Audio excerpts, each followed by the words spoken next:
Hello student, आप कैसे हैं? मैं आशा करता हूँ आप अच्छे होंगे।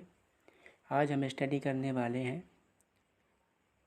10th class English book First Flight से third poem a tiger in the जू।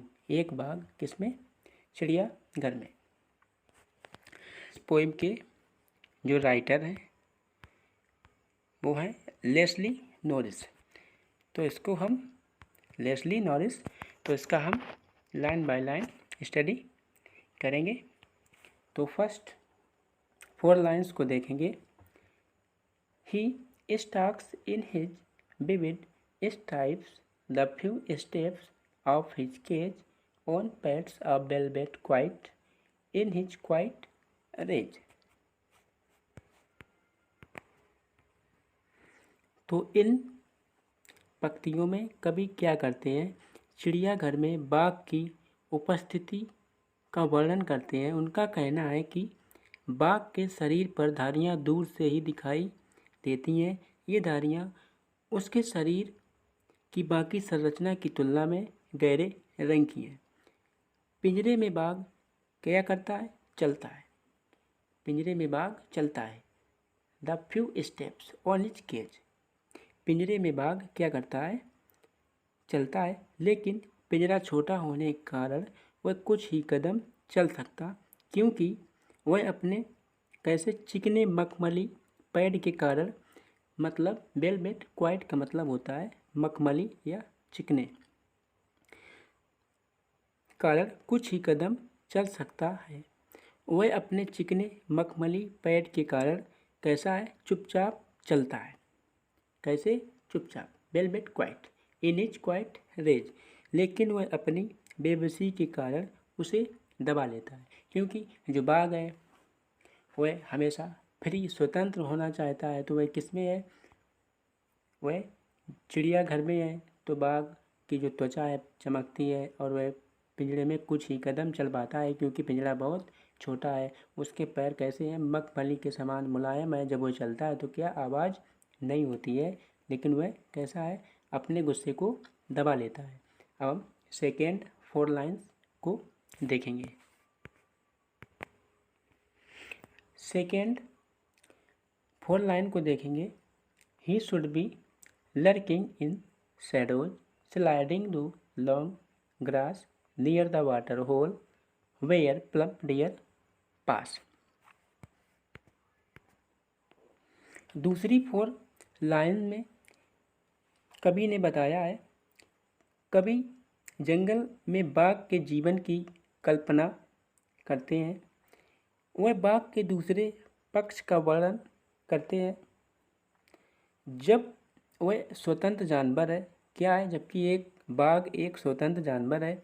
कवि कहते हैं प्राकृतिक आवास में या अंधेर जंगल में बाघ पेड़ की छाया में कैसा होता? लेटा होना चाहिए। ही should B lurking in shadows. उसको घास में छिपा होना चाहिए प्राकृतिक आवास में। या अन्य जानवरों को अपने आंदोलन को देखने से रोकने के लिए लंबी घास में छिप जाना चाहिए। कैसी? स्लाइडिंग दो लॉन्ग ग्रास। लंबी घास में छिप जाना चाहिए। स्लाइडिंग लॉन्ग ग्रास, लंबी घास में छिप जाना चाहिए। लास्ट में देखेंगे नियर द वाटर होल। तो इस तरह से वह क्या करता है? पानी के क्षेत्र तक पहुंच जाता, जहां जंगल के सभी जानवर क्या करने आते हैं? पानी पीने आते हैं। वेयर प्लम्प डियर पास, मतलब जहां पर सभी हिरन क्या करने आते हैं? पानी पीने आते हैं। जब क्या होता है? एक हिरण पानी पीने के क्षेत्र से होकर गुजरेगा, यानी गुजरेगा डियर पास, तो क्या करेगा? उस पर हमला करेगा और उसे दिन के भोजन के रूप में रखेगा। किसके? दिन के भोजन के रूप में उसको रखेगा। अब हम थर्ड 4 लाइन को देखेंगे। मैं आशा करता हूँ आपको 2 स्टेंजा अच्छे से समझ में आ गए होंगे। ठीक है, अब हम इसको थर्ड को देखेंगे। He should be snarling around houses at the jungle's edge bearing his white fangs, his claws terrorizing the village। तो इन पंक्तियों में कवि ने कहा है कि गांव के पास जंगल के किनारे बाघ बढ़ रहा होगा। ठीक, गांव के पास, ठीक है, क्या कर रहा होगा, जंगल के पास बाघ बढ़ रहा होगा। बाघ गांव वालों को डराने के लिए अपने सफ़ेद लंबे तीखे दांत और लंबे नक्काशीदार नाखून यहाँ वहाँ ले जाते हुए दिखा रहा होगा। मतलब bearing his white fangs his clause, कैसे, सफ़ेद और लंबे तीखे दांत यहाँ वहाँ ले जा रहा होगा। तो यहाँ कवि ने बताया है कि यदि हम जंगल को नष्ट करेंगे, क्या करेंगे, जंगल को नष्ट कर देंगे, यानी एक जंगल है उसको हम क्या कर देंगे, डिस्ट्रॉय कर देंगे, नष्ट कर देंगे, तो क्या करेगा, तो बाघ अपने भोजन के लिए ज़बरदस्ती शहरों और गांव की ओर निकलेंगे। इस प्रकार वे मनुष्यों के आतंक का कारण बन जाएंगे। टेरोराइजिंग द विलेज, टेरोराइजिंग द विलेज तो मतलब मनुष्य के किसका, आतंक का कारण बन जाएगा। ठीक है, अब हम फोर लाइन्स को देखेंगे। इसमें क्या है, what he is looked A concert sell his stand behind bears stalking the length of his cage, ignoring visitors। अब हम इसको देखेंगे। इसमें क्या है, कवि ने बाघ के जीवन की कल्पना करना बंद कर देते हैं। जो कवि हैं बाघ के जीवन की कल्पना को करना बंद कर देते हैं और वास्तविक स्थिति में लौट आते हैं। कवि कहते हैं कि बाघ एक मजबूत सेल में बंद है। व्हाट ही इज लॉक्ड, वह बंद है किसमें, एक मजबूत कोठरी में जो पत्थर से बनी हुई है। और वास्तविक स्थिति में लौट आते हैं। कवि कहते हैं कि बाघ एक मजबूत सेल में बंद है, कोठरी में, जो मजबूत सामग्री से बनी हुई है। किससे, मजबूत सामग्री से बनी हुई है। उसके पास पूरी ताकत और शक्ति है।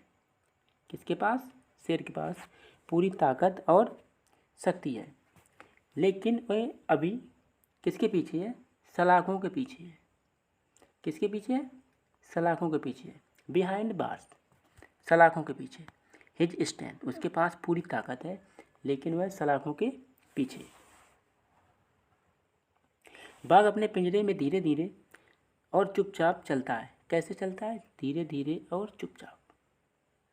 Stalking the length of his cage, धीरे धीरे और चुपचाप से चलता है बाघ। तो मतलब चुपचाप से चलता है और जो लोग उसे देखने आ रहे हैं उन पर कोई ध्यान नहीं देता। इग्नोरिंग विजिटर, जो लोग उसको देखने आ रहे हैं उस पर कोई क्या नहीं करता, कोई भी उस बाघ के ऊपर ध्यान नहीं देता, इग्नोरिंग कर रहे हैं सभी लोग। अब हम नेक्स्ट यानी लास्ट 4 लाइन्स को देखेंगे। ठीक है, तो उसमें क्या है, he hears the last voice of at night, he hears the last voice at night, the patrolling cars and stars with his brilliant eyes at the brilliant star. तो कवि ने अंत में कहा है कि बाघ रात को सोता नहीं है। क्या नहीं करता है, he hears the last voice at night, वह क्या करता है, कवि ने कहा है कि जो बाघ है वह रात को सोता नहीं, वह गश्तकार की आवाज़ को सुनता है। He hears the last voice of at night, तो मतलब गाड़ी होती है गश्त के लिए निकलती है, उसकी आवाज़ को वह सुनता है। ठीक, गश्त करने वाली कार का शोर बाघ को परेशान करता है। क्या करती है, परेशान करती है और उसे सोने नहीं देती। क्या नहीं करने देती, पेट्रोलिंग कार उसको सोने नहीं देती, उसको परेशान करती है। वह अपनी शानदार आंखों से सितारों को घूरता रहता है। क्या करता रहता है? ही मतलब कौन, यानी लायन, एंड स्टेयर्स घूरता रहता है, विथ हिज ब्रिलियंट आइज, कैसी आंखों से? सितारों जैसी आंखों से, शानदार आंखों से सितारों को घूरता रहता है। और क्या करता? एंड द ब्रिलियंट स्टार, किसको? तारों को। वह अपने विचारों में खो जाता और सोचता है कि उसे पिंजरे में कैद क्यों रखा गया है, उसको पिंजरे में कैद क्यों रखा गया है। तो मैं आशा करता हूँ आपको ये वीडियो अच्छे से समझ में आ गया होगा। मिलते हैं नेक्स्ट वीडियो में।